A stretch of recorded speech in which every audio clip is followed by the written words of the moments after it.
आज मेरे पास है सैमसंग गैलेक्सी M21 और Redmi Note 7 Pro और Note 7 Pro में लगा है Snapdragon 675 का प्रोसेसर। और कुछ दिन पहले मैंने Vivo V15 Pro के साथ M21 का स्पीड टेस्ट किया था और Vivo V15 Pro में भी लगा था Snapdragon 675 का प्रोसेसर और उसमें M21 बहुत बुरी तरह से हार गया था। तो आज Note 7 Pro के साथ M21 का स्पीड टेस्ट करते हैं और देखते हैं M21 कैसा परफॉर्म करता है। तो चलिए वीडियो को स्टार्ट करते हैं।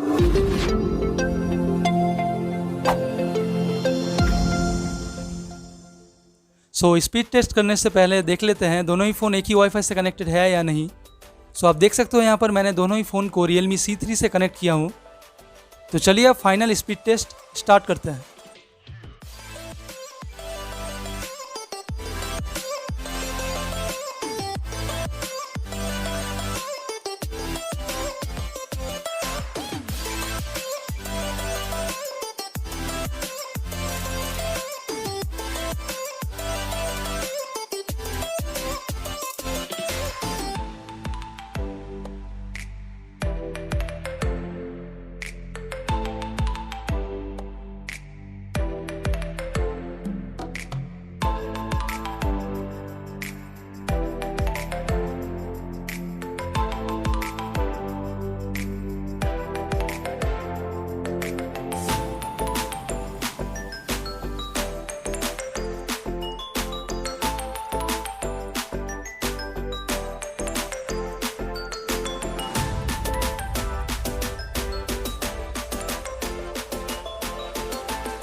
तो ये था स्पीड टेस्ट। अब करते हैं मल्टीटास्किंग।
मल्टीटास्किंग भी कंप्लीट हो चुका है।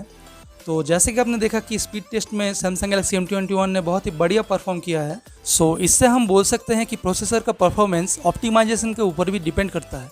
और अगर आप Vivo V15 Pro के साथ M21 का स्पीड टेस्ट देखना चाहते हो तो आई बटन में जाकर देख सकते हो। तो आज इस वीडियो में इतना ही। वीडियो अगर अच्छा लगे तो वीडियो को लाइक कर देना और प्लीज़ चैनल को सब्सक्राइब भी कर लेना और बेल आइकन भी दबा देना। तो मिलते हैं अगले वीडियो पर।